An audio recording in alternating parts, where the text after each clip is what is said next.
Hi there, welcome back to our channel. In today's video, I am going to show you how to create and manage labels in Gmail.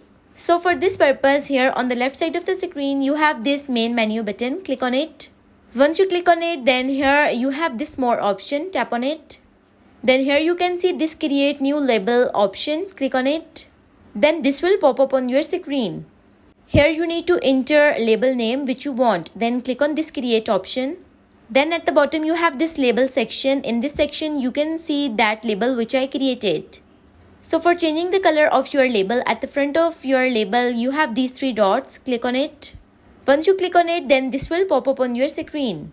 Here at the top you have label color option. Click on it. Then this will pop up. Here you have too many options. You have to choose by your own.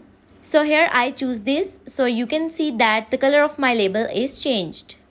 So for managing labels, here in more option you have manage labels button. Click on it. Once you click on it, then this type of page will appear on your screen. Through this page you can manage your labels in Gmail. So this is the easiest and simplest way of creating and managing labels in Gmail. So that's all for today's video. Thank you so much for watching.